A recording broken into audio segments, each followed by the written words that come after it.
ఈ వీడియోలో మనము అగ్రికల్చర్ పాలసీ అంటే ల్యాండ్ రెవెన్యూ సిస్టమ్ బ్రిటిష్ వాళ్ళు మన ప్లేసెస్ని ఆక్యుపై చేసిన తర్వాత బెంగాల్, ఆంధ్ర ఇవన్నీ ఆక్యుపై చేసిన తర్వాత ట్యాక్స్, ల్యాండ్ మీద ట్యాక్స్ కలెక్ట్ చేయడం, దివానీ రైట్స్ అని అవన్నీ చూసాం మనం. సో ఏ పద్ధతుల్లో వాళ్ళు బ్రిటిషర్స్ మన దగ్గర నుంచి ట్యాక్స్ వసూలు చేసేవారు అనేది ఈ వీడియోలో, అంటే permanent settle system, permanent revenue అవన్నీ చూస్తాం ఇప్పుడు.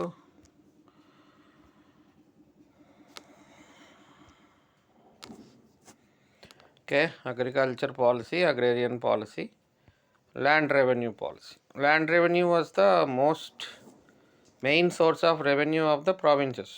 అంటే మెయిన్ అంతా అగ్రికల్చరే కదా అప్పుడంతా కూడా. సో ఆ భూమి మీద పండిన పంటలో భాగం తీసుకోవడం అట్లా. అప్పుడు the following 4 systems were adopted during the British rule to collect land revenue. అందులో ఒకటి ఇజారేదారి, ఇస్తాదారి అలా అంటారు, ఫార్మింగ్ సిస్టమ్. ఇది 1773లో the company introduced the system of auctioning the right of collecting revenue from an area to the highest bidder. ఇది ఎవరు అడాప్ట్ చేశారు? Warren Hastings adopted it but had to abandon it in few years due to the surge of speculators in the bidding for revenue farming. అంటే ఇప్పుడు ఒక గ్రామం ఉంది, ఆ గ్రామం నుంచి ట్యాక్స్ కలెక్ట్ చేసి బ్రిటిష్ వాళ్ళకి ఇవ్వాలి. సో ఇక్కడ ఏం జరుగుతుంది, ఎంత ట్యాక్స్ ఎంత రావచ్చు అన్న దాని మీద ఈ ఎవరో ఒకరు ఇండియన్సో లేకపోతే జమీందారులో ఎవరో ఒకరు ఈ ఏరియాని పాడుకుంటారు అనమాట. అంటే ఇంత అమౌంట్ బ్రిటిష్ వాళ్ళకి ఇస్తామని చెప్పి పాడుకున్నప్పుడు హైయెస్ట్ బెటర్ ఎవరు ఎక్కువ ఇస్తే వాళ్ళు. ఇంకా బ్రిటిష్ వాళ్ళకి డబ్బులు వచ్చేసినాయి. ఇంకా మిగిలింది ఏంటి, ఈ జమీందారో లేకపోతే అక్కడ ఉన్న లోకల్ ఏరియా లీడర్ ఎవడొకడు ఇందు మేంచి ట్యాక్స్ వసూలు చేయడం. సో న్యాచురల్గా ఇలాగ ఆక్షనింగ్ ఉన్నప్పుడు ఇటు బ్రిటిష్ వాళ్ళకైనా కనవేస్తారు, లేకపోతే ఇటు వీళ్ళ మీదైనా ఎక్కువ జులుం, ఫార్మర్స్ మీద ఎక్కువ జులుం సాధించడానికి, ఎక్కువ జులుం చేయడానికి అవకాశం ఉంటుంది. ఇప్పుడు ఆక్షనింగ్ అని ఇప్పుడు సపోజ్ మనకి ఇప్పుడున్న ఎగ్జాంపుల్లో ఆక్షనింగ్ అంటే ఎలా ఉంటుందంటే, ఇప్పుడు సపోజ్ బస్ స్టాండ్ లేకపోతే రైల్వే మనం స్టేషన్కి వెళ్తాం కదండి, అక్కడ ఈ పార్క్ అవర్ వెహికల్స్. సో అది ఆక్షనింగ్ ఉంటుంది అనమాట. ఇయర్లీ ఎంత ఆక్షన్ అని చెప్పేసి రైల్వేస్కో లేకపోతే ఆర్టీసీ వాళ్ళకో ఇచ్చేస్తారు హైయెస్ట్ బిడ్డింగ్ అమౌంట్ అనమాట. ఇంకా రిస్క్ వీళ్ళది, ఎంతమంది వచ్చి అక్కడ బైక్స్ పార్క్ చేస్తారు అనేది ఇక్కడ ఇష్యూ. ఇంకా అది that's depends upon the risk. అదో బిజినెస్ అనమాట. ఇక్కడ ఏంటంటే వీళ్ళకి ముందు అమౌంట్ చేతికి వచ్చేస్తుంది, అది సిస్టమ్ అది. అంటే ఇప్పుడైతే రైల్వేస్, బస్ స్టాండ్ ఇవన్నీ వాళ్ళు చూసుకోలేరు కదా. ఇప్పుడు ఆర్టీసీ బస్ స్టాండ్ కాంప్లెక్స్ వాళ్ళు బస్సులు రన్ చేస్తారా, లేకపోతే ఈ స్టాండ్లు అంతా కాంప్లికేటెడ్. సో అలాంటివన్నీ ఏంటంటే ఒక రకంగా ఆక్షనింగ్ ఇచ్చేస్తారు. సో జస్ట్ మీకు ఎగ్జాంపుల్గా చెప్పాను. This is simple.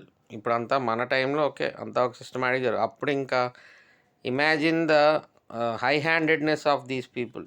ఎవడైతే కొనుక్కున్నాడో ఆక్షను, ఇంకా వీళ్ళ మీద మన రైతుల మీద పడి సాధించడం అనేది ఇంకా అది హారిబుల్ సిచ్యువేషన్స్ అనమాట అలాంటివన్నీ. ఇంక ఇవన్నీ బ్రిటిష్ వాళ్ళకి సంబంధం లేదు, ఇక్కడికి వచ్చేసింది అంతే. సో అట్లాగా ఈ సిస్టమ్ అనమాట, ఇజారేదారి, ఇస్తాదారి సంథింగ్ అలాగా. 1773 వారెన్ హేస్టింగ్స్, ఇదేంటంటే auctioning for the highest bidder. Okay, next 1793లో లార్డ్ కార్న్వాలిస్ వచ్చాడు కదా, మనం ఆల్రెడీ గవర్నర్ జనరల్స్ గురించి చదివాం. The settlement was devised by lord Cornwallis. దీన్ని పర్మనెంట్ సెటిల్మెంట్ అంటారు. ఇక్కడ ఏంటంటే అండర్ ద పర్మనెంట్ సెటిల్మెంట్ అక్కడ జమీందార్స్ ఉన్నారు కదా పాతకాలం రోజుల్లో, was required to pay 89%, that is 10/11 of what he received as land revenue to the government. అంటే తన జమీందారీ నుంచి వచ్చిన మొత్తం పంట కానీ ట్యాక్స్ కానీ ఏదైనా సరే 89% ఇచ్చేయాలి. ఇంకేముంటుంది 89% అంటే ఇదంతా ఇచ్చేయాలి 89%. ఇది జమీందారు ఉంచుకుంటాడు. ఇంకా పర్సంటేజ్ కాబట్టి ఇంకా జమీందారు ఏం చేస్తాడు, తన షేర్ పెంచుకోవడానికి ఇంకా ఎక్కువ వసూలు చేయడానికి ట్రై చేస్తాడు. సో ఆటోమేటిక్గా అల్టిమేట్గా సఫర్ అయ్యేది ఎవరంటే మళ్ళీ పంట పండించే రైతులు. సో ఇది ఒక రకమైన హరాస్మెంట్ టైప్. ఈ పర్టికులర్ సిస్టమ్ మిగిలిన 11% జమీందారు ఉంచుకునేవాడు అనమాట. ఈ పర్టికులర్ సిస్టమ్ బెంగాల్లో Varanasi division of Uttar Pradesh, Bihar, north Karnataka, Orissa ఈ ఏరియాస్లో ఈ సిస్టమ్ ఇంప్లిమెంట్ చేశారు. ఇదొక సిస్టమ్. తర్వాత next coming to our area, right Wari system. Andhra హిస్టరీలో ఇది ఒక ఇంపార్టెంట్ ఫేజ్. ఎప్పుడైతే మొత్తం 13 districts occupy, mainly Rayalaseema districts, ఎందుకంటే మీకు నార్థన్ సర్కాస్లో జమీందారులు ఉన్నారు కాబట్టి అక్కడ మళ్ళీ జమీందారీ సిస్టమ్ ఉండేది. ఇది ఎక్కడంటే main the land settlement in Madras was called the right Wari system and was connected with the name of Thomas Munro. మనం ఇప్పుడు ఇండియన్ హిస్టరీలో ఉన్నాం 1707 to 1800. ఈ ఫేజ్ అయిపోయిన తర్వాత we will go to 1800 to 1857 India. ఇది చూసిన తర్వాత we will go to 1800 to 1857 ఏపీకి వెళ్ళగానే మనం ఫస్ట్ చేసుకునే వీడియో ఇతని గురించి అనమాట. థామస్ మున్రో గురించే తీసుకుంటాం మనం. ఫస్ట్ చేసే వీడియో థామస్ మున్రో. బికాజ్ ఎక్కడైతే మనకి సీడెడ్ డిస్ట్రిక్ట్స్ వచ్చినాయో ఆ సీడెడ్ డిస్ట్రిక్ట్స్కి this fellow is appointed as principal collector in 1800. అంటే ఇప్పుడున్న రాయలసీమ ఏరియా అనమాట. Will see that in that డీటెయిల్డ్గా ఇతని గురించి డీటెయిల్డ్గా మనం ఏపీ హిస్టరీలో నేర్చుకోవాలి. అంటే ఇతను రిఫార్మర్ టైప్. బ్రిటిషర్స్లో కొంచెం మన ఆంధ్ర ఏరియాకి కొంచెం మద్రాస్ మొత్తం అంతా కూడా తను ఏదో కొంచెం good things done by him to Andhra area. So ఇతను రైట్ వారీ సిస్టమ్ అనేది ఒకటి తీసుకొచ్చాడు. This system rent was directly settled with the rights. ఇంకా జమీందారులు ఎవరు లేరు, డైరెక్ట్గా రైతుతోనే డైరెక్ట్ వసూలు. సో ఇంత కొంతలో కొంత okay. The government share of half of the net value of the crop, half. మిగతా వాటి మీద కొంచెం బెటర్ అని అనుకోవచ్చు అప్పుడున్న పొజిషన్స్లో. The largest area of the British India was under ryotwari settlement. ఎక్కువ భాగం మొత్తం బ్రిటిషర్స్ ఇండియా అంతా ఎక్కడైతే వాళ్ళు ఎస్టాబ్లిష్ చేసుకున్నారో అందులో 51% రైట్ వారీ సిస్టమ్ కిందే ఉండేదన్నమాట. ముఖ్యంగా ఎక్కడంటే మెడ్రాస్, కూర్గ్, ఈస్ట్ బెంగాల్, బెరార్, బాంబే అండ్ అస్సాం ఈ ఏరియాస్లో this right Wari system prevailed. Britishers ఇక్కడ ఈ ఏరియాస్లో రైట్ వారీ సిస్టమ్, రైతు అట్లా. మహల్వారీ సిస్టమ్, ఇది 4వ system. Under this system settlement were made estate by estate or village by village. ఇదే మనకి ఒక రకంగా లగాన్ సినిమా, గ్రామాలు ఒక ఎస్టేటు అలా మొత్తం అందరూ ఇంకా గ్రామంలో ఉన్న ప్రజలు అందరూ కలిసి బ్రిటిషర్స్కి ట్యాక్స్ కట్టడం అనమాట. ఆ ఏరియా బట్టి వాళ్ళు బ్రిటిష్ వాళ్ళు ఆ ఏరియాలో ఉన్న వాళ్ళు కలిసి ఎంత ట్యాక్స్ ఇవ్వగలుగుతారు. ఇంకా అలాంటి సిస్టమ్ ఇది purely village by village or ఒక ఎస్టేట్, గ్రూప్ ఆఫ్ విలేజెస్. ఇంకా లగాన్ సినిమా చూస్తే మీకు ఈ సిస్టమ్ కొంచెం అర్థమవుతుంది. The village community was the owner of the land. అంతే కదా, లగాన్ సిస్టంలో మనం క్లియర్గా చూస్తాం. మొత్తం సాయంత్రం అయ్యేసరికి ఆ కమ్యూనిటీ అందరూ కూర్చుని they talk about this episode. Aamir Khan వెళ్ళి గొడవపడి ట్యాక్స్ విషయంలో ఒక బెట్ తీసుకోవడం. So Lagaan cinema. ఈ particular system was prevailed in Punjab, central provinces, upper provinces including Agra, Awadh and Delhi.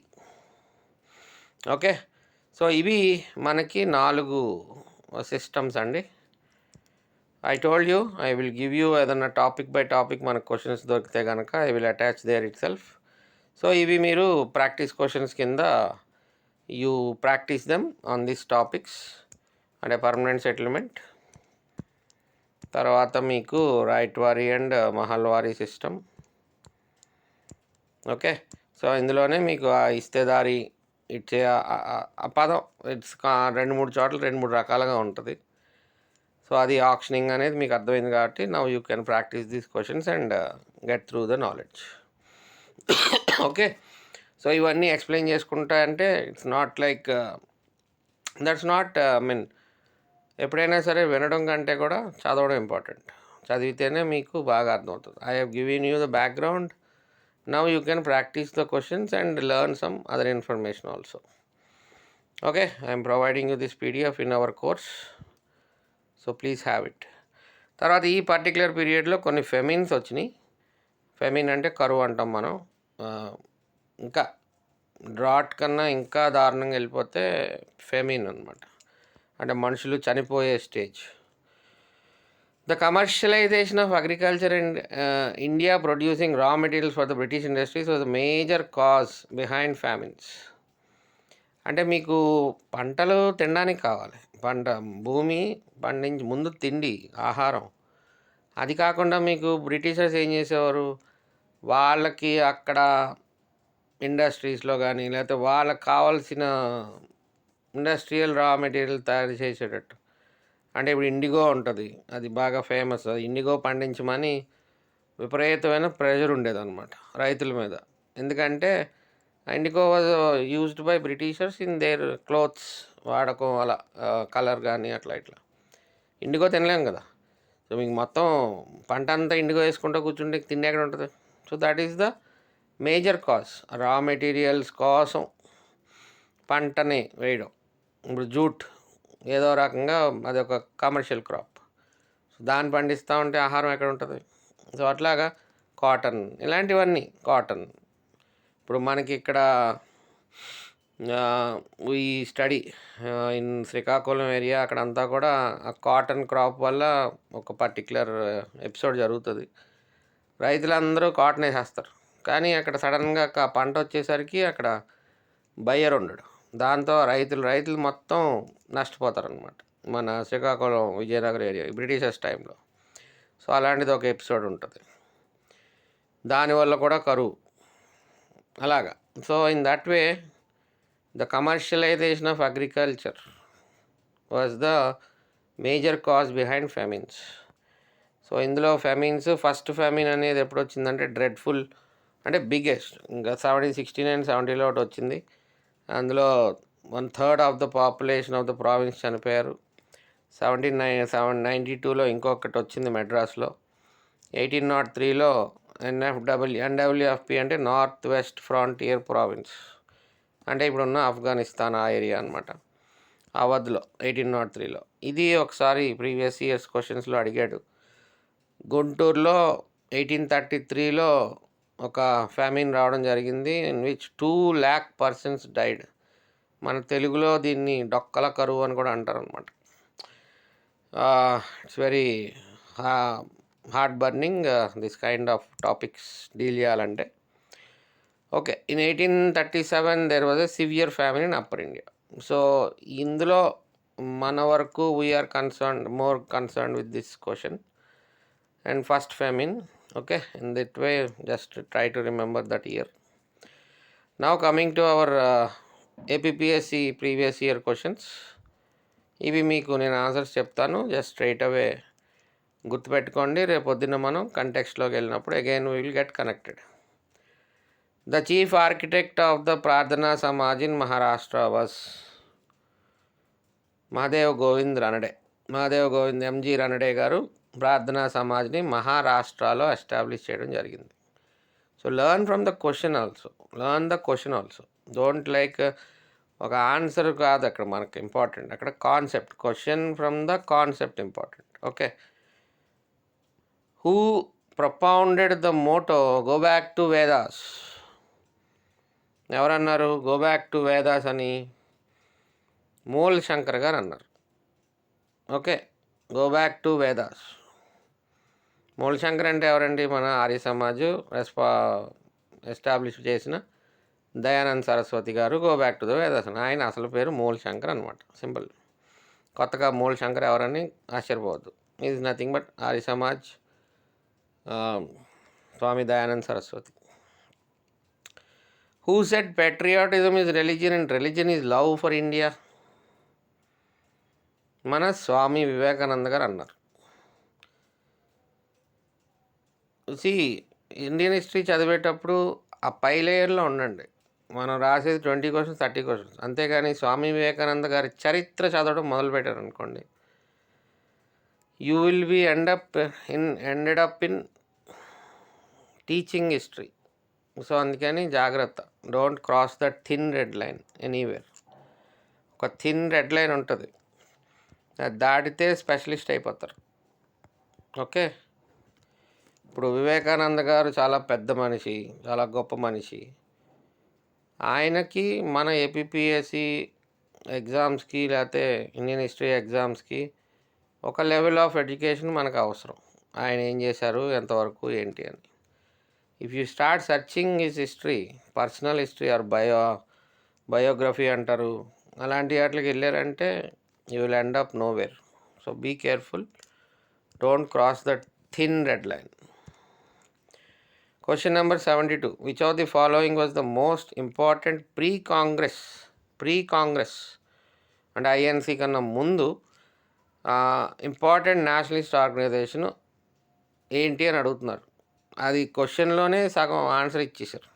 అంటే మన కాన్సెప్చువల్గా founded in the year 1876 by Surendranath Banerjee and Anand Mohan Bose. ఈ అసోసియేషన్ ఏంటి? It is Indian association of Calcutta. So ఇక్కడ మనం కాన్సెప్ట్ ఎలా నేర్చుకుంటాం, Indian association of Calcutta was founded in the year 1876 by Surendranath Banerjee and Anand Mohan Bose, and it was the most important pre Congress nationalist organisation. So ఇక్కడ చూసారు కదా, ఈ ఒక్క క్వశ్చన్లో మనం ఎన్ని క్వశ్చన్లు ఎత్తుకేసుకోవచ్చు. సో అది క్వశ్చన్స్ ప్రాక్టీస్ అంటే. ప్రీవియస్ ఇయర్ క్వశ్చన్ ప్రాక్టీస్ అంటే దీనికి ఆన్సర్ ఇది, దీనికి ఆన్సర్ ఇది, దీనికి ఆన్సర్ ఇది, అలా కాదు issue. So learn from the questions. ఇంత నేను రాసి క్వశ్చన్లు ఎందుకు పెడుతున్నానంటే that you will learn the concept from the questions itself. Okay, 73rd question. View of the following historically prominent Indian national leaders started the Brahmanical magazine Brahma Sevadi to defend Hinduism against the Christian missionaries during the 19th century? Devendranath Tagore గారు. ఇప్పుడు ఈ క్వశ్చన్ని మీరు text బుక్లో పట్టుకోవాలంటే ఒక తరం చదవాలన్నమాట.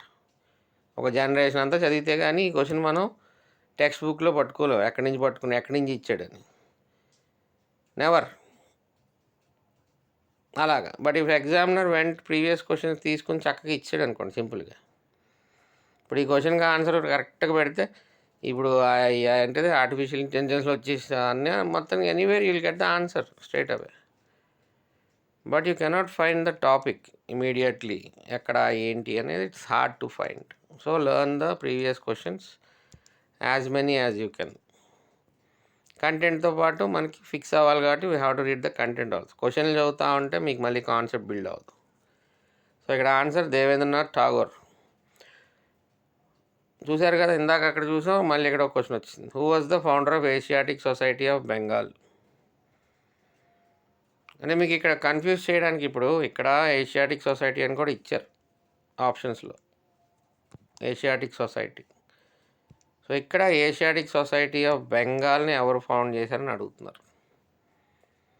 Sir William Jones అలా. Okay, who translated the Bhagavad Gita into English for the first time? So answer is Charles Wilkins. Who introduced the Bhagavad Gita in English for the first time? That is Charles Wickens. I'll silent. So తర్వాత the author of Neel Darpan. మన ఇది already ప్రీవియస్ వీడియోస్లో మనకి question వచ్చింది already. Now you must be in a position to answer this question. So అందుకే నేను ఇక్కడ ఆన్సర్ చెప్పట్లేదు ఇప్పుడు మీకు. Okay, so this is end of the video number 11. Let us meet again in video number 12.